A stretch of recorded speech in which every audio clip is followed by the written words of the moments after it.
দর্শক, আপনাদেরকে আগেও বলেছি যে নির্বাচনকে ঘিরে সরকার যেমন চাপে আছে, বিএনপিও কিন্তু কঠিন চাপে আছে। চাপটা কিরকম তার একটা বর্ণনা জিল্লুর রহমানের কাছ থেকে পাওয়া গেছে। তিনি সভাপতি, সেন্টার ফর গভর্নেন্স স্টাডিজ। সবচেয়ে বড় কথা হলো তৃতীয় মাত্রার তিনি উপস্থাপক হিসেবে সবার কাছে তার একটা পরিচিতি আছে, সবাই তাকে চেনেন, জানেন। এবং বিগত শেখ হাসিনার সময় তার এই অনুষ্ঠানটা যথেষ্ট জনপ্রিয় ছিল। তার উপস্থাপনার মধ্য দিয়ে মানুষ বোঝার চেষ্টা করতো দেশের পরিস্থিতি কোন দিকে যাচ্ছে।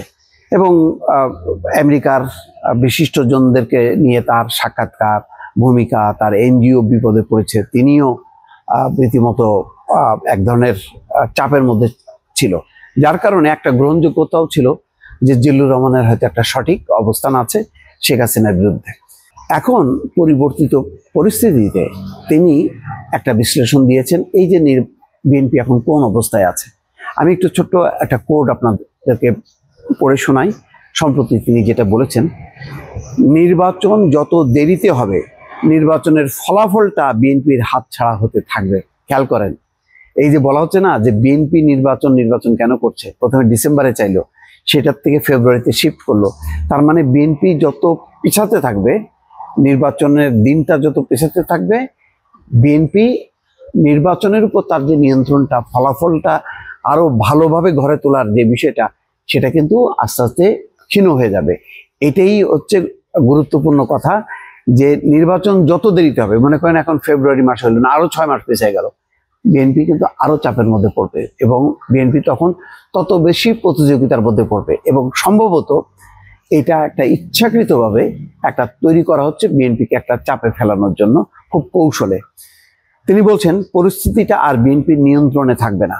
বিএনপিকে এমনভাবে একঘরে করে ফেলার চেষ্টা করবে যাতে ফলাফলটা শেষ পর্যন্ত বিএনপির অনুকূলে নাও থাকতে পারে।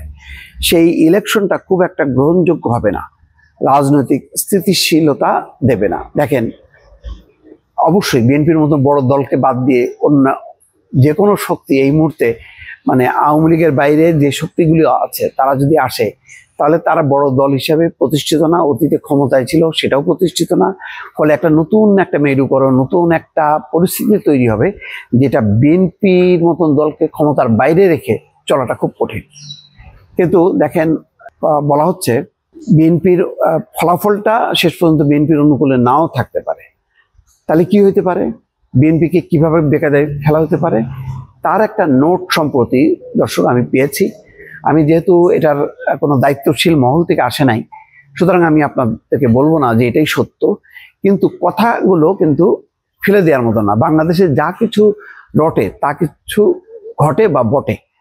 তো সেইটা যদি চিন্তা করেন, সেই নোটের মধ্যে আছে যে হঠাৎ করেই একটা অভিযান শুরু হবে, কঠিন অভিযান, যৌথ বাহিনীর অভিযান, যেখানে সেনাবাহিনী যুক্ত থাকতে পারে, পুলিশ তো বটেই।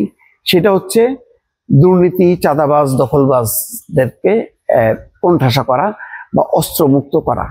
এবং সেই অভিযান করতে যে ইতিমধ্যে যে রাজনৈতিক বয়ান প্রতিষ্ঠিত হয়েছে যে বিএনপির তৃণমূল লেভেলে সবাই চাঁদাবাজি, দখলবাজিতে যুক্ত, দুর্নীতিতে যুক্ত, তারা নানা রকমভাবে আধিপত্য বিস্তার করছে।